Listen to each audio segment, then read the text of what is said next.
The streets of Tokyo were quiet that night, the kind of stillness that followed after curfew hours. The air was heavy with the smell of rain, and only the soft hum of the wind broke the silence. The city was still recovering from the scars of war, broken walls, cracked windows, and the faint echo of memories that refused to fade. In the middle of that silence, a young woman stumbled out of a narrow alley. Her steps were uneven, her hair messy, and she clutched the side of a wall to steady herself. From a distance, she looked like any other drunk wandering home after a long night. But this was not a night to be walking alone, especially with soldiers patrolling the area. 3 Japanese soldiers were stationed near the corner, keeping an eye on the empty street. When they saw her, they exchanged looks. It was rare to see a woman out this late, especially one in such a state. The youngest of the 3 whispered, "Should we stop her?" The oldest nodded. They didn't expect danger, only curiosity. They approached slowly, their boots echoing on the wet pavement. When the woman saw them, she froze for a second, her eyes wide as if startled. Then she giggled, a sound too carefree for the hour, and waved a hand lazily. "Good evening, officers," she mumbled in broken Japanese. Her words slurred, her accent not quite local. One soldier stepped closer, frowning. "You shouldn't be out here," he said. She tilted her head, pretending not to understand. The oldest soldier noticed something shiny on the inside of her coat, a small badge that didn't look familiar. "What's this?" he asked, trying to grab it, but she pulled her coat tighter and laughed again. To them, she was just a harmless drunk woman. But to her, every movement mattered. Every second she stayed calm meant another chance to finish her mission. She had spent weeks preparing for this night, learning the route, the checkpoints, and the guards' routines. Her mission was simple but dangerous. Plant a small transmitter near the soldiers' communication base before dawn. The information it would send out could change everything for the intelligence network she worked for.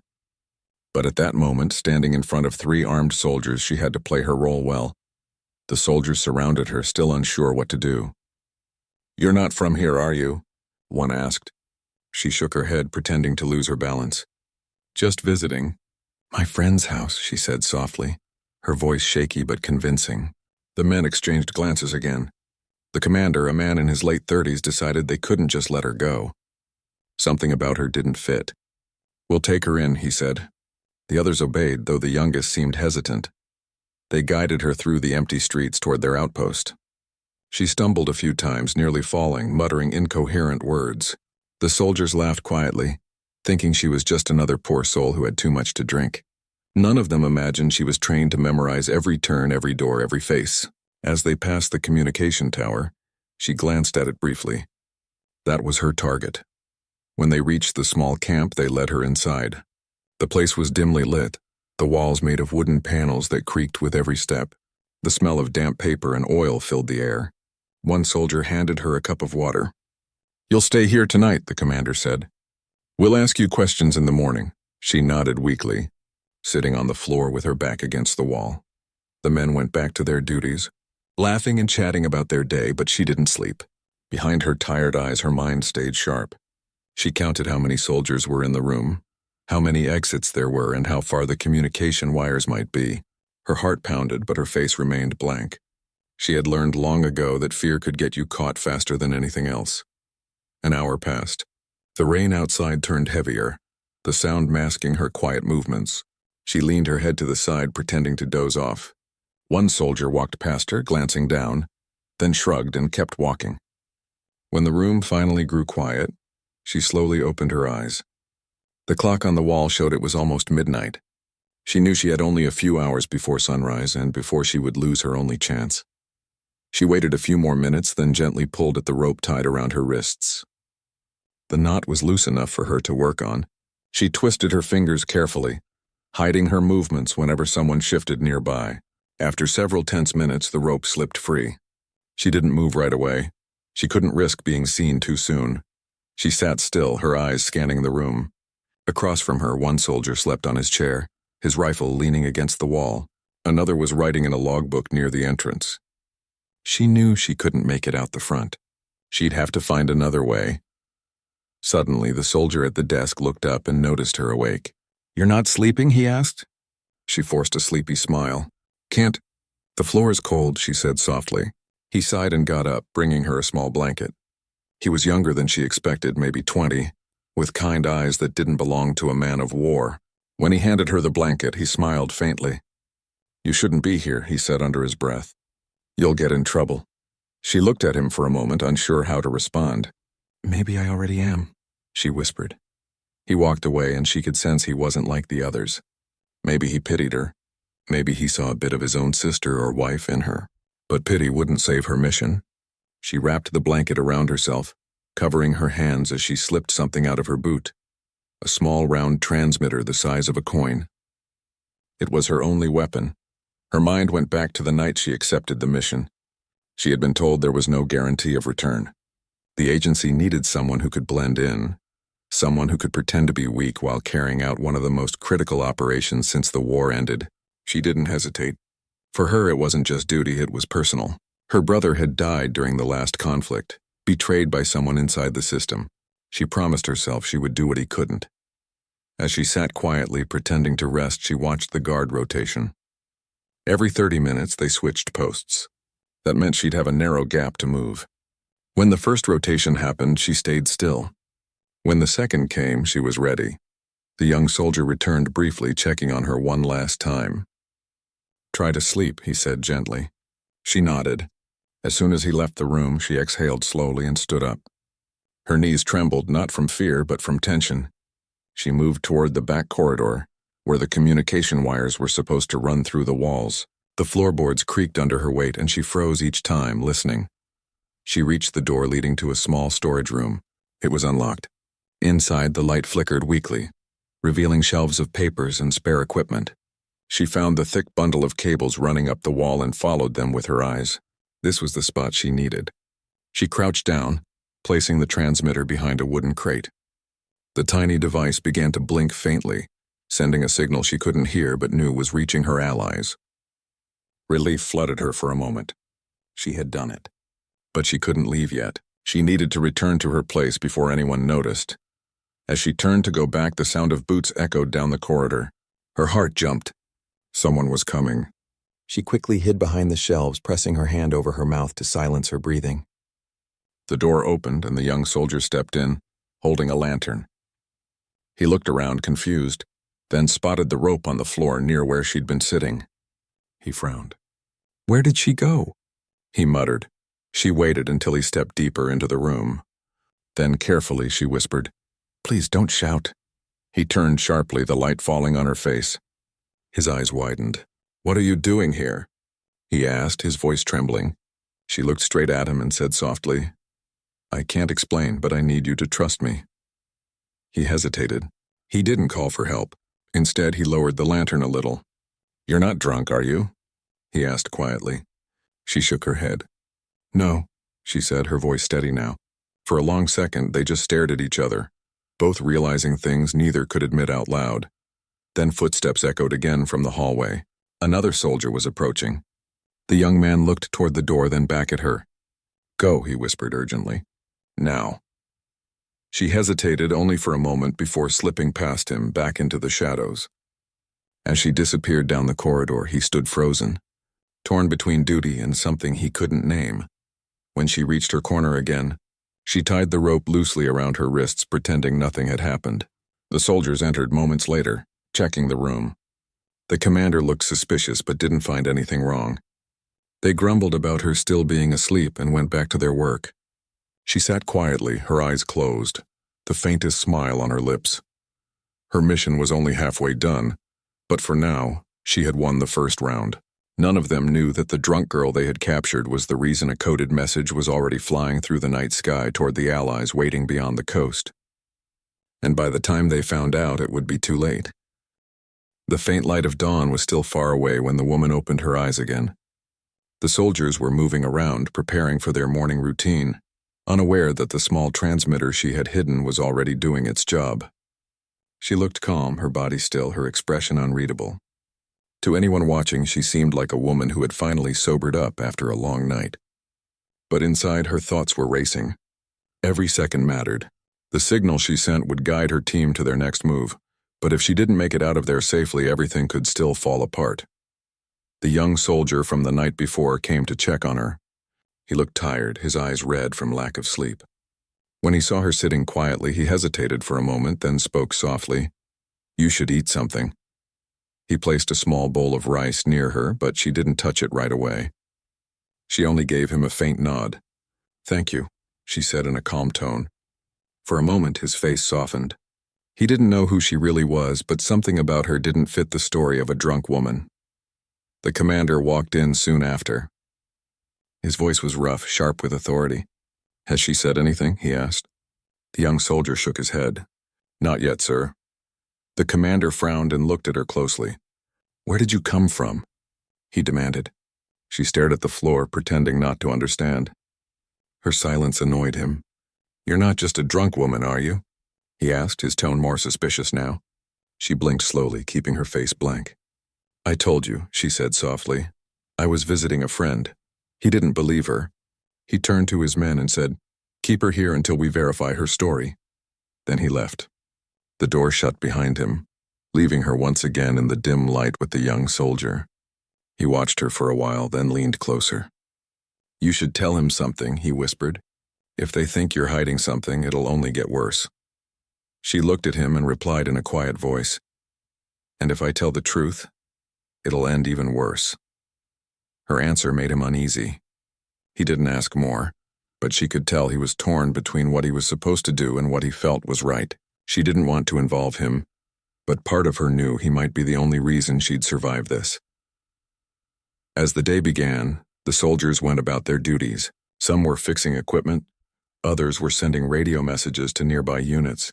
She sat in silence, her hands resting on her knees, watching them work. From where she sat, she could see the corner of the room where the communication device stood, a large boxy radio machine connected to several cables. She could almost hear the faint hum of its signals. That radio was her only link to the outside world. The transmitter she placed last night was designed to connect through that system and forward data to her team. If it continued working until noon, her mission would be complete.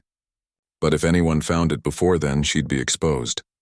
Around midday, the commander returned with another officer. They questioned her again. "Who are you working for?" one of them asked. She kept her expression tired, her voice weak. "I told you I was drinking with friends. I must have walked too far." They didn't believe her, but without proof they couldn't do much. "You'll stay here until we find out who you really are," the commander said before leaving again. When they were gone, the young soldier came closer. "You're not afraid?" he asked quietly. She looked up, meeting his eyes. "Fear doesn't help anyone," she said simply. "It only slows you down." He studied her for a moment, then whispered, "You're not who they think you are." She didn't respond, but the faintest hint of a smile crossed her lips, and that was all the confirmation he needed. He looked away quickly, realizing he might already be in too deep. As the afternoon sun faded, the mood in the camp changed. A messenger arrived with urgent news that enemy ships were spotted near the coast. The soldiers rushed around, sending updates through the same radio that her transmitter was now using. The commander barked orders, unaware that his messages were being overheard by the other side. The young soldier noticed her looking toward the radio. He followed her gaze, frowning. "Why are you staring at that?" he asked. She looked back at him, calm and unshaken. "Just curious," she said softly. He didn't press, but the thought stayed with him. When night returned, the soldiers settled back into their shifts. The tension in the camp grew heavier. She could feel it in the air, the unease, the growing fear that something was about to happen. She sat quietly, her eyes half closed, pretending to rest, but her mind was fully awake. She needed to make sure the transmitter kept working until dawn. Suddenly, a faint noise came from the back room. Two soldiers were talking about strange interference in the radio signal. Her chest tightened. They had noticed something. "It's probably the weather," one of them said, tapping the side of the machine. "Maybe," the other replied, but his tone wasn't convinced. She knew she had to act fast. If they started checking the wires, they would find her device within minutes. But what could she do? She couldn't risk drawing attention. She glanced around, thinking quickly. Her eyes found the young soldier again. He was sitting near the entrance, reading a small notebook. She called out softly, "Excuse me." He looked up, surprised. "Yes?" She hesitated, then said, "Can I have some water?" He stood up and went to get it. As he walked away, she shifted slightly, dropping the small metal clasp from her boot onto the floor. It clattered just enough to make one of the soldiers in the back turn his head. "What was that?" he muttered, leaving the radio to check. It was a small distraction, but it worked. By the time they looked back, the interference had stopped. The signal steadied again. Her mission was safe for now. When the young soldier returned with water, she whispered a quiet, "Thank you." He looked at her strangely, as if trying to understand who she really was. "You're not afraid of dying, are you?" he asked suddenly. His question caught her off guard. She stared at him for a moment, then said softly, "I stopped thinking about that a long time ago." He didn't reply. He just nodded slowly, realizing there was much more to her than she let on. Hours passed. The rain outside returned, tapping gently on the roof. The soldiers began to relax again, some dozing off, others talking quietly. The young man stayed near her, pretending to guard her, though she knew he was watching over her for reasons he couldn't admit. Then, just after midnight, the door opened again. The commander entered, holding a piece of paper. "We've been ordered to move at sunrise," he said to his men. "We'll take her with us until we find out who sent her." The soldiers nodded. She listened silently, her heart pounding. If they moved her before dawn, the transmitter's signal might break and everything she worked for would be lost. When the commander left, she looked at the young soldier again. "You said you believe I'm not what they think," she whispered. "Then help me." He froze, glancing toward the door. "Help you how?" She leaned closer, her voice low. "I can't stay here. I need 1 hour. That's all." He stared at her, torn between orders and his conscience. "If I help you and they find out," he began, but she interrupted gently. "Then it'll be my fault, not yours." The silence between them felt long. Finally, he nodded slightly. 1 hour, he whispered. "After that, I can't protect you." She smiled faintly, a tired but grateful smile. "That's all I need." He stood up and went to speak to the guard outside, saying he'd take over the watch. When he returned, he loosened the latch on her rope again, pretending it was by accident. "If anyone asks, you were asleep," he murmured. She nodded. When the room quieted again, she stood up and moved quickly toward the back. The transmitter was still blinking faintly. She adjusted it slightly, making sure the connection was strong. The signal pulsed steady and clear. For the first time that night, she allowed herself to breathe deeply. But just as she turned to go back, she heard a sound that made her blood run cold. The commander's voice echoed from outside, sharp and angry. "Who opened the watch post without permission?" he shouted. Footsteps thundered down the corridor. The young soldier looked at her, panic in his eyes. "Hide," he whispered. She ducked behind the crates, heart pounding. The door burst open and the commander stormed in, his eyes scanning the room. "Where is she?" he barked. The young soldier stepped forward, trying to stay calm. "She's asleep, sir. I just checked." The commander's eyes narrowed. He walked to the other room, looked around, and finally grunted. "Keep her under close watch. We move soon." When he left, the young soldier turned to where she hid. "You need to hurry," he whispered. She nodded, her voice barely audible. "Just a little longer." The night stretched on, heavy and tense. Neither of them spoke again. The rain outside slowed to a drizzle, and the faint light of dawn began to appear on the horizon. For now, the mission was still alive, but both of them knew that with the morning light, everything would change. The first light of dawn crept into the camp, soft and pale. The air was still heavy with rain, and the ground outside glistened with puddles. Inside, the young woman sat quietly, her hands resting on her knees as if she were calm. But inside, her pulse raced. The transmitter had done its job through the night, sending every bit of information she could gather. The only problem was she didn't know if her signal had reached her team or if the mission was truly complete. The soldiers began to move around, packing up crates, checking weapons, and preparing for departure. The commander's sharp voice carried across the room. "We leave in an hour. Be ready." She knew that once they moved her to another camp, her chances of survival would fall to almost nothing. She had to find a way out before they left. The young soldier who had helped her during the night was assigned to keep an eye on her again. He stood by the door, avoiding her gaze, pretending to be indifferent. But when their eyes met briefly, she could see the worry in his face. He knew she wasn't supposed to be there. He also knew she had done something important. As the men busied themselves outside, she whispered softly, "You said I have 1 hour. It's almost over. He hesitated. If you try to run now, they'll shoot you, he said. They're on high alert. She looked toward the window where the faint morning light filtered through. Then I need another way, she said calmly. He stepped closer, lowering his voice. There's a supply truck leaving soon. It's going to the next post. You could hide there. She shook her head. If I disappear now, they'll check the truck first. I need something they won't expect. Before he could reply, the commander entered again. Get her ready, he ordered. We're moving. The soldier nodded, pretending to follow orders.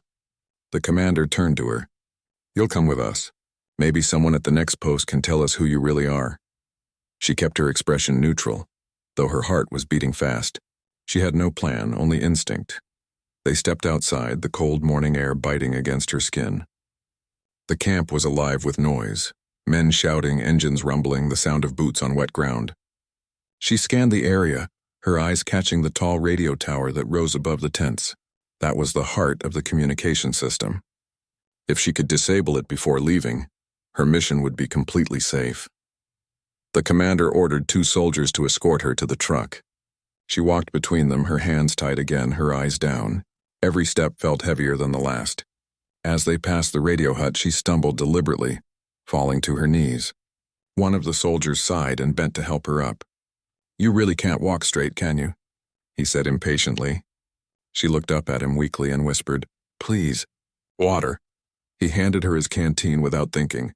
As he did, she caught a glimpse of a small control panel on the wall nearby. It was connected to the generator. A single switch controlled the radio's main line. She memorized its position. They reached the truck. The young soldier was already there, pretending to check supplies. When she stepped closer, he looked at her quickly and then at the commander. Sir, I'll ride with them, he said. I can keep an eye on her. The commander hesitated, then nodded. Fine. Make sure she doesn't try anything. Once the commander walked away, she whispered to the young soldier. That radio tower, it's the key. If they move before I finish, everything I've done will be wasted. He looked at her, panic flickering in his eyes. You can't go back there, he said. They'll shoot you on sight. She met his eyes and said quietly, Then help me distract them. He shook his head. I can't. But before he could finish, an explosion echoed in the distance. The ground trembled slightly. The soldiers froze. What was that? Someone shouted. Another explosion followed, closer this time. The commander ran toward the sound, barking orders. The entire camp went into chaos. She looked at the young soldier and whispered urgently, Now's the moment. He hesitated only for a second before nodding. Go, he said, pushing her toward the radio hut. I'll stall them. She ran, her heart pounding in her ears. Smoke rose from the far end of the camp and the soldiers rushed to contain the fire. Nobody noticed her slip into the small building. Inside, the equipment buzzed quietly, the radio operator shouting into his headset. We're under attack. Send reinforcements. She moved quickly, crouching behind a table until the man turned away. Then, in one swift motion, she reached the control panel and flipped the switch she had memorized.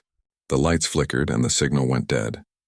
The operator shouted in confusion, slamming buttons, but nothing worked. She grabbed a metal rod from the floor and jammed it into the wiring, short-circuiting the entire system. Sparks flew and the machine went silent. For a brief second, she felt relief until the operator turned around. You, he shouted, grabbing for his weapon. She dodged, knocking the chair into him and bolted out the door. The commotion behind her grew louder. Soldiers were shouting, guns being cocked. She sprinted toward the back of the camp, her hands still partially tied. The young soldier saw her running and moved instinctively, blocking the view of another guard who was about to fire. She went that way, he shouted, pointing in the opposite direction. The guard ran off, chasing a ghost. She reached the edge of the camp, ducking behind a stack of barrels. Her breath came in short, sharp bursts. She didn't know how long she had before they realized what had happened. Her mind raced. She needed to reach the forest nearby where her contact was supposed to wait. But as she started to move, she felt a strong hand grab her arm. She turned quickly, ready to fight, but it was the young soldier. His face was tense, his eyes full of fear and confusion. You did something, didn't you? He whispered. She didn't answer. He looked back toward the camp, where smoke now rose from the damaged radio tower. If they find out, they'll kill us both, he said. She looked at him quietly. You can still walk away, she said softly. Pretend you didn't see me." He shook his head. "It's too late for that." He hesitated, then said, "Follow me. There's a side path near the storage sheds. You can get out through there." They moved quickly through the chaos. Soldiers were shouting, vehicles revving, and the commander's angry voice echoed over the noise. "Find her! She's behind this!" The young soldier led her past the tents, keeping his head low. At one point, another soldier spotted them and shouted, but the young man fired a warning shot into the air, pretending he was chasing her. The other man joined the chase, running in the wrong direction. It bought them just enough time.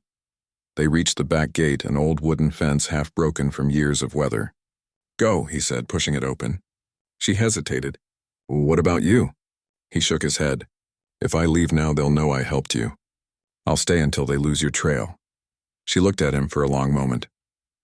The wind blew her hair across her face, and for the first time she saw the fear in his eyes. Not for himself, but for her. "Thank you," she whispered. "You don't know what this means." He managed a small, sad smile. "Just go. Before it's too late." She slipped through the gap in the fence and ran toward the forest. The trees loomed ahead, dark and silent. Behind her, the camp was in chaos. Soldiers shouting, fires spreading, the radio tower sparking with smoke. She didn't look back. Every step took her closer to freedom, but also deeper into danger. As she reached the cover of the trees, she stopped for a moment, breathing hard. The forest was quiet except for the distant echo of shouting. She leaned against a tree, her heart still racing. She had done it. The transmitter had sent the information, and now the radio tower was destroyed. But she also knew the soldiers wouldn't stop searching. They would comb every inch of the woods if they had to. She turned back once, just for a second. From where she stood, she could see the outline of the camp burning faintly against the dawn sky. She thought of the young soldier, of his kindness, his hesitation, and his courage. She didn't know if she'd ever see him again, or if he'd survive what was coming, but she knew one thing for certain. The mission had worked. Her message had reached her allies, and they would act soon. The rest of her journey would depend not on luck, but on her will to survive. She tightened the torn rope around her wrist, pulled her coat tighter, and disappeared into the forest shadows as the sun began to rise. The forest was quiet except for the soft sound of her footsteps pressing into the damp soil. Each step she took was heavy, but she kept moving forward, deeper into the trees. Her body ached from exhaustion, and her clothes were torn from running through branches and mud. The cold morning air stung her skin, but she didn't stop. Behind her, faint echoes of shouts and engines still carried through the distance. The soldiers were searching for her. She moved carefully, listening to every sound around her. A snapping twig could mean an animal, or it could mean someone was close. Her heart raced each time she heard something move. After hours of walking, she reached a small clearing. There, hidden behind thick bushes, was a tiny stream. She knelt beside it, cupping her hands to drink. The cold water burned her throat, but it was the first real drink she'd had in almost a day. She took a deep breath, staring at her reflection in the water. Her face looked pale, her eyes tired, but there was still fire in them. "You can't stop now," she whispered to herself. Not yet. She knew her mission wasn't over. The information she had sent through the transmitter was only the beginning. Her team was supposed to meet her near a coastal village several miles away. If she could get there before nightfall, she might still make it out alive. But the journey wouldn't be easy. The forest was thick, and she had no food or map. Worse, she could already hear distant gunshots and dogs barking. The soldiers were sweeping the area. They were closing in fast. She climbed up a small ridge to get a better view. Through the trees, she could see smoke still rising from the camp she had escaped. There were trucks moving along the dirt road below, heading in her direction. She didn't have much time. She took off her coat, it was too recognizable, and stuffed it under a pile of leaves. Then she used mud to cover her face and hands. It wasn't much, but it might help her blend into the forest shadows. As she made her way down the slope, she heard voices nearby. She froze, hiding behind a tree. 2 soldiers were walking along a narrow path, rifles in hand. They spoke in low voices, complaining about the search. One of them kicked at the ground. "That girl can't have gone far," he said. "She was limping." The other laughed. "If she's smart, she's already dead. These woods are full of snakes and traps." She waited until they moved ahead, then quietly slipped in the opposite direction. Her heart pounded in her chest. Every moment felt like a lifetime. As the sun climbed higher, the forest grew warmer. She followed the stream downstream, knowing it would eventually lead her closer to the coast. But the ground became slippery, and twice she nearly fell. Her hands were scraped, her knees bruised, but she kept pushing forward. By late afternoon, she found herself near a small wooden bridge. It looked old, maybe used by farmers or fishermen long ago. She crossed it carefully, her eyes scanning the horizon. On the other side, she saw something that gave her hope. A narrow trail leading toward open land. But before she could take another step, she heard a faint whistle. Instantly, she froze. That sound wasn't natural. It was a signal. A figure appeared from behind a tree. He wore a dark coat and carried a small pack. For a second, she thought it was a soldier. But then she saw the familiar armband. It was her contact. Relief washed over her like a wave. He motioned for her to stay quiet and followed her across the bridge. When they reached the other side, he spoke in a whisper. "You made it." "We thought you were gone." She nodded, breathing heavily. "I barely got out. The camp is a mess now. The radio's gone." He looked around nervously. "They're closing in on this area. We have to move fast. There's a safe house a few miles west near the cliffs." She followed him through the woods. The path was narrow and covered with roots. They spoke little, focusing on moving quietly. Every few minutes he stopped to listen. Once, they both dropped to the ground when they heard engines nearby. A convoy passed on a road not far from them, trucks filled with soldiers. When the sound faded, they kept moving. The forest began to thin, and soon they reached open land. Ahead, she could see a small fishing village by the water. Smoke rose from chimneys, and boats rocked gently near the shore. It looked peaceful, almost untouched by the chaos behind them, but her contact didn't stop there. He led her past the edge of the village up a narrow dirt path toward the cliffs. The air smelled of salt and seaweed. Waves crashed below, their sound loud and constant. Finally, they reached a small cabin built into the rocks. He knocked twice, paused, then knocked again. The door opened slightly and another person peeked out. After a brief exchange in low voices, they were led inside. The cabin was small, with only a table, a few chairs, and an old oil lamp flickering in the corner. She sank into a chair, her body trembling from exhaustion. Someone handed her a cup of warm tea and she drank it slowly. "You did well," her contact said. "The message was received. The others are already moving. The information you sent will save hundreds of lives." She nodded, feeling a small sense of peace for the first time in days. But then she asked, "What about the camp?" "They'll come looking here." He nodded grimly. "They already are. We've seen patrols near the main road. You'll need to leave tonight before sunrise. A boat will take you south." She looked out the small window where the sea stretched endlessly under the fading light. "And what about you?" He smiled faintly. "Don't worry about us. Just finish what you started. That's what matters." As the night deepened, they prepared for departure. The wind outside grew stronger, carrying the smell of the ocean. She wrapped herself in a thick shawl and checked the small pouch hidden under her belt. Inside was a folded paper, the last part of her mission. It contained codes, routes, and names. If she could deliver it to her team, the operation would be complete. But as they got ready to leave, one of the men burst through the door, breathing hard. "They've found the trail," he said. "They're coming this way." Everyone froze. For a few seconds, the only sound was the roaring wind outside. Then her contact turned to her and said, "You have to go now." He grabbed a small lantern and led her to a narrow tunnel behind the cabin. It led through the rocks toward the shoreline. "Follow this path," he said. "When you see the light from the lighthouse, go toward it. The boat will be waiting." She hesitated. "What about you?" He smiled again, a sad and knowing smile. "Someone has to keep them busy." Before she could protest, he pushed her gently toward the tunnel. "Go!" She turned and ran, the sound of waves and gunfire blending in the distance. The tunnel was dark and cold, the walls slick with moisture. She could hear shouts far behind her. Soldiers had reached the cabin. Shots rang out, echoing through the rock. She didn't stop. When she finally emerged on the other side, the night air hit her face like ice. The sea stretched before her, dark and restless. Far out, a faint light blinked, a signal from the waiting boat. She started running along the shore, her feet sinking into the wet sand. Behind her, flames flickered from the direction of the cliffs. The cabin was burning. She didn't know who had survived, but she knew what they had given her. A chance to finish everything. As she neared the water, two figures appeared, waving. Fishermen, part of her network. They helped her into the small boat, covering her with a blanket as they pushed away from the shore.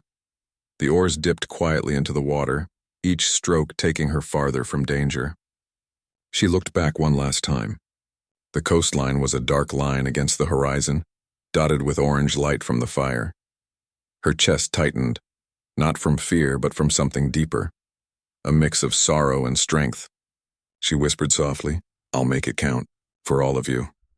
The sea wind blew through her hair as the boat moved toward the open water. The mission wasn't finished yet. There was still one final destination ahead, and she was ready to face whatever waited for her next. The sea stretched wide and endless as the small boat moved across the dark waves. The wind was cold and the water slapped against the sides, sending tiny splashes over her face. She pulled the blanket tighter around her shoulders, her mind still racing from everything that had happened. The fishermen rowing the boat didn't speak much. They only exchanged quiet looks, glancing back now and then to make sure no one was following. For a long while, the only sounds were the rhythmic creak of the oars and the low whisper of the sea. She sat silently, her eyes fixed on the faint light far ahead, the signal from the rendezvous ship that would take her to safety. Every pull of the oars brought her closer to it, yet she couldn't stop thinking about the people she had left behind.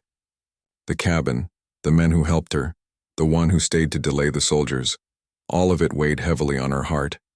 When she finally spoke, her voice was low and tired. "Did you see anyone behind us?" One of the fishermen shook his head. "No, we've been lucky so far. The tide's strong tonight." She nodded, though she didn't feel lucky. Her whole body ached from fear and exhaustion, but deep inside she felt something else, a strange calm. The mission had been dangerous from the start, and she had known she might not survive. Yet somehow she had made it through every turn. Still, she couldn't call it victory, not when others had sacrificed so much. As the boat drifted closer to the meeting point, the light ahead grew brighter. Soon the outline of a larger vessel appeared through the mist. It was an old cargo ship, worn and rusted, but to her it looked like salvation. The fishermen steered the small boat alongside it, and a rope ladder was lowered down. She climbed carefully, her hands trembling with cold. When she reached the deck, a man in a long coat helped her up. "You're safe now," he said softly. "We've been waiting for you." She looked around. A few other people were on board. Men and women dressed in plain clothes, their faces tense but relieved to see her. They were part of her network, agents who had been working in secret across the region. "Did the message get through?" she asked immediately. The man nodded. "Yes, the signal was received clearly. The information you sent helped our units intercept 2 enemy convoys last night. You did it." For the first time in days, she allowed herself a small smile. Then it was worth it. They guided her below deck where she could rest. The room was dimly lit with only a small lamp on the table. A warm meal waited for her. Simple rice and soup, but it tasted like a feast. As she ate, her thoughts kept drifting back to the faces of the people she had met. The kind soldier who had shown her mercy, the contact who gave his life so she could escape. She didn't even know their names, yet she would never forget them. Later that night, she stood on deck watching the stars reflected in the dark water. The ship moved slowly through the waves, heading south toward a safer harbor. The air smelled of salt and smoke. She thought about her brother and how his death had pushed her to join the intelligence work. He had believed in freedom, in peace, and in the idea that even one person's courage could change the course of things. Now she finally understood what he meant. But the mission wasn't over yet. The final set of codes in her pouch needed to be delivered to the command office waiting at the harbor. It contained details that could bring down one of the last enemy networks still active in the region. She couldn't rest completely until that was done. As dawn broke, the sky turned pale gold over the horizon. The ship approached the coast quietly, avoiding the main port to stay unseen. When they anchored near a secluded cove, a small motorboat was lowered into the water. She climbed in, holding the pouch close to her chest. "Are you sure you want to go alone?" one of the crew asked. She nodded. "It's safer this way. Fewer people will draw less attention." They wished her luck, and the small boat glided toward the shore. The waves were gentle now, the sea calm.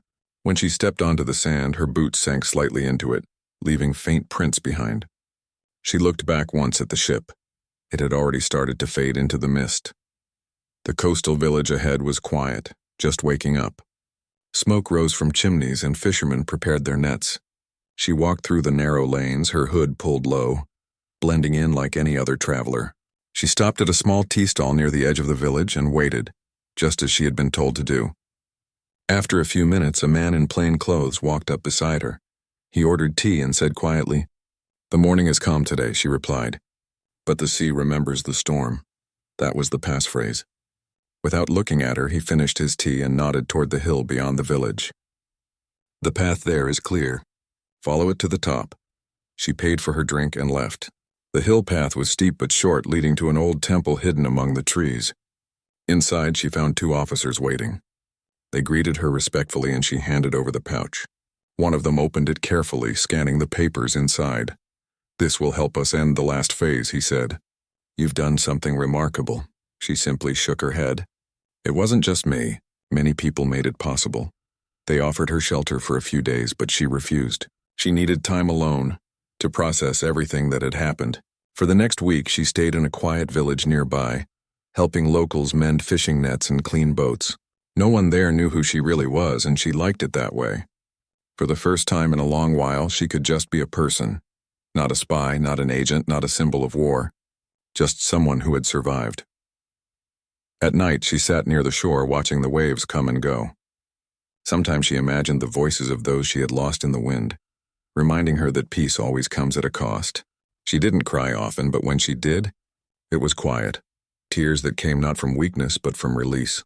One evening, as the sun sank low and painted the sea orange, she saw a familiar figure walking along the beach. It was the kind soldier, the one who had once let her go. He looked older, thinner, his uniform replaced by plain clothes. When he saw her, he stopped, unsure if she would recognize him. She did. And instead of fear, she felt an unexpected calm. He walked closer. "I thought you were dead," he said softly. "So did I," she replied. They stood there in silence for a moment, listening to the waves. He told her he had left the army after the incident. The war had ended soon after, and he couldn't go back to that life. He had lost friends too, and he had carried the guilt of what happened that night ever since. She told him she didn't blame him. "You gave me a chance to live," she said. "Without that, none of this would have mattered." They talked until the sky turned dark, sharing stories of everything that came after. The rebuilding, the slow return to peace, and the quiet scars that never really healed. When they parted, it was with a silent understanding that neither would ever forget that strange bond formed in the middle of chaos. Years passed. She continued working quietly, helping rebuild communities and teaching others how to move forward after the destruction. She never told anyone about her mission or about the people who helped her. The story remained buried in government files, locked away from public memory. It wasn't until decades later, when old records were declassified, that a file titled "The Drunken Woman Operation" surfaced. Historians found fragments of reports describing how a lone female agent had infiltrated a Japanese communications base, planted a transmitter, and escaped against all odds. But the file didn't contain her real name, only her code name and a few blurry photos. Those who read about her could only imagine the courage it took to survive such a mission. To them, she was a mystery, a shadow of history. But for the few who had known her, she was something more, a symbol of quiet strength, of sacrifice without recognition, of hope that even in the darkest times, one person's courage can make a difference.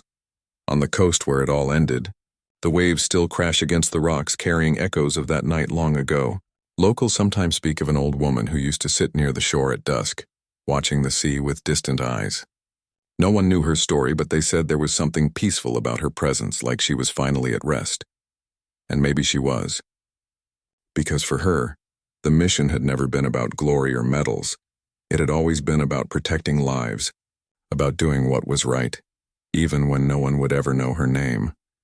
In the quiet rhythm of the ocean, her story lived on, not in books or monuments, but in the memory of the waves that had once carried her to freedom.